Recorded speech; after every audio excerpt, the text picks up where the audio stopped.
My husband has gotten so weak and cowardly that I made a contract demanding he toughen up, gain weight, and stop seeing his friends. I feel like this is the only way our marriage will survive. So I am extremely unsatisfied with my husband, and I'm going to give him a contract in a last-ditch attempt to make this marriage more satisfying. It's still functional right now, but I haven't totally given up on it being a joy in my life just yet. My husband, 34 male, and I, 31 female, were set up by family members almost 7 years ago. Our families are conservative and value marrying young, and we were both getting a little old to be unmarried by their standards. We've been married for 6 years, and had 2 daughters, 5 and 2. He's an accountant, I'm at home with the kids now and will eventually go back to working.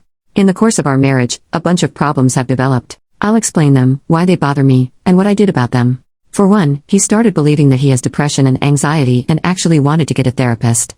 I don't believe that those are real things, and I definitely don't want him going to some lying beach who will cost $100 an hour to fill his head with lies. He stopped talking about it, but he still clearly thinks that his problem is clinical. He once ordered a weighted blanket online without telling me. I threw it in the trash before he got home. I made it clear that I don't want to hear about it and that he needs to man up. Also, he's become really emotionally weak in general and always seems on edge around me. We set a rule that if he starts crying, he has to leave the room so that he's not doing it in front of me or the kids. I need him to set a good example for them. He was thin to begin with, and he looks like he's lost at least 20 pounds. He blamed anxiety before I set the rule against talking about it. I've told him to get on that because it makes him look like less of a man and he's already short. No dice. I told him that it makes me look bad as his wife. No dice. I have to scold him into finishing his plate like he's a child. He seems to be avoiding spending time with me. He takes the kids and leaves to stay at his parents' every other weekend, and often visits friends on weekends when he doesn't. Again, often taking the kids. Often I'll tell him not to, but he does it anyhow. This has gotten more frequent as time goes on, and now he's rarely home on weekends. He works 10:30 to 8 o'clock, and often he's not home until 9 or 10 at night. He says he either had to do some overtime or he went out with a friend after work. Either way, it's happening much more than it used to. During my second pregnancy, he offered looking after the kid in the morning so that I can sleep in. He can't stop me from waking up and being with him at that time, but he does say that he likes having time alone with the kids. We end up fighting a lot when we're together. It's mostly because if he's not around a lot, I have to get out all my grievances with him while I have him. I feel like part of the reason why he comes home late is so the kids won't see us fighting. He's best friends, or at least used to be. He doesn't talk to me much about his friendships anymore, with this gay couple. Now, I'm alive and let live type, but my husband seems like the type to be especially vulnerable to their influences. Right after we married, he told me that he's not a very intimate person but that we could make love as often as I want. In general, he shows very little lust, and essentially none in recent years, and I don't want them confusing him about who he is or what he wants. He also takes our daughters around them. I'm not sure how comfortable I am with that. He still offers lovemaking when asked to, but he never initiates anymore. I once quit initiating to see how long it would take, and it was almost 3 months before I broke down and initiated. The lovemaking itself is fine. He's never been very enthusiastic, but as of late he's been even less so and won't tell me why. Anyhow, now onto the contract I made. 1. He has to stop believing that he has depression and anxiety, and toughen up emotionally. He is allowed to cry at home twice a week. 2. He has to gain back the weight he's lost. 3. He can visit his parents for the weekend once a month, and can leave for a friend's house for upwards of 3.5 hours once a month. Visits of 3.5 hours or less are not restricted in frequency. 4. He has to stop hanging out with a gay couple he's friends with. 5. He has to initiate lovemaking at least twice a month, regardless of the frequency at which I am initiating. He has to initiate physical intimacy, kissing, at least twice a week. 6. I will get up early at least twice a week from now on, and the kids will see us interacting like a couple should. During this time he is not to start arguments. 7. In general, he is to stop giving me the impression that he's avoiding spending time with me. His curfew for weeknights is 9:20, and he may break it once per week. Divorce goes against our religion, so I don't have to worry about him dropping me over this, plus he's a pretty passive person in general. And despite everything, I do still want him around. He's a great provider, the kids love him, and raising 2 children by myself without his help would be difficult. Plus, no one would want a woman in her 30s with 2 kids, but I wish he were the man I married. He's gotten weak and cowardly and it only gets worse the more I tell him to get it together. Basically, I wish I could still respect him. Maybe if I tell him as much, and he sees direct, specific ways he can change that written in ink, he'll wake up. 4 months after he signs the document, we can review it, and if all goes well, hopefully the habits will be in place and we won't need a contract anymore. Anything I should change before I finalize it and print it out? First update 2 weeks later. Help, my husband is considering divorce.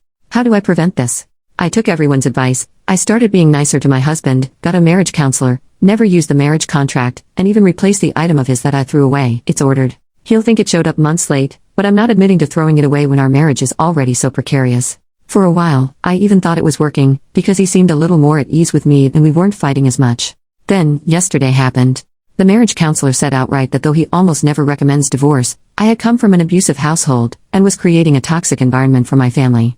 None of this is true. He said that he couldn't force us to get a divorce, and that he would continue to help us improve our relationship if we didn't, but that he couldn't keep going in good conscience without saying that. He also offered to see us separately to help us handle the emotional side of the divorce, if that's what we decided. I was disappointed, because I thought I'd found a counselor who understood our situation on a social and religious level. I told him that his services would no longer be needed, and we paid him and left for home. I told my husband on the way back that the counselor was just trying to double his profits by seeing us separately instead of together, and he forced a laugh. Then he started asking questions about how I treat the girls. I treat them fine. He mentioned that our 5-year-old has started leaving the room whenever she cries. Up until 2 weeks ago, I had a rule against my husband crying in front of me, so he would leave the room when he started crying during our fights. It's not my fault she picked that up. I never had that rule for her. He said that that doesn't make that better. Of course it does. Anyhow, we were fighting the entire car trip. Last night I didn't see him. I was asleep before he got home.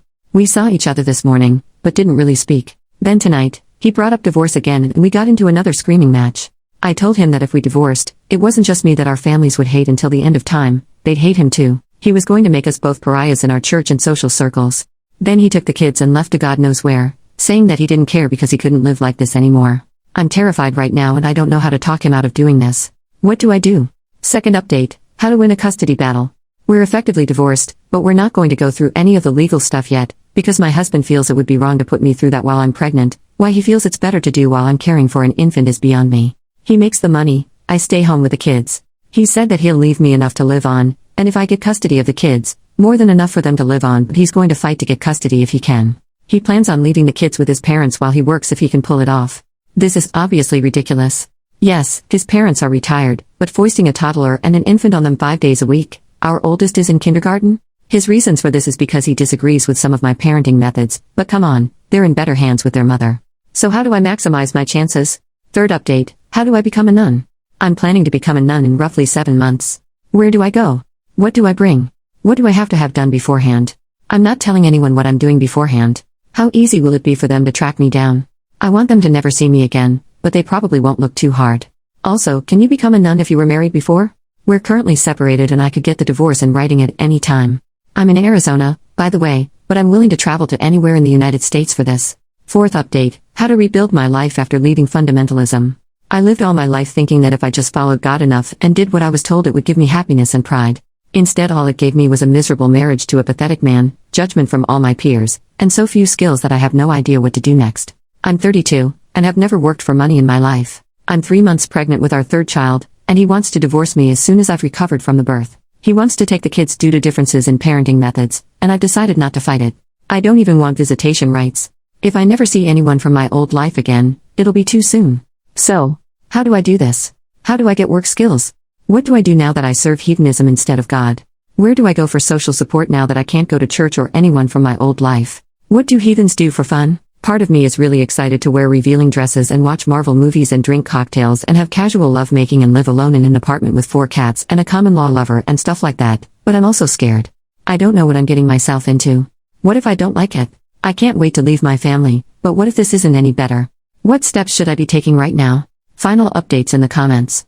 OP responding to a comment about having been a terrible wife. OP, yeah.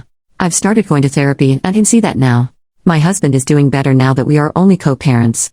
We've decided that it's best if I don't have equal custody of the kids, but I'm still going to have visitation rights with them every other weekend. We've both left fundamentalism, and I can't lie, it's lonely. I wasn't really supposed to interact with people outside of it, so I don't really have friends anymore. Getting a job is also proving pretty difficult while I'm pregnant, but hopefully it'll go better once the baby is born. We already have a place figured out for me to move into once I'm recovered from the birth, and we'll formally divorce whenever one of us decides it's necessary. I imagine since he'll have young kids to look after it'll be a while, but we're okay with that.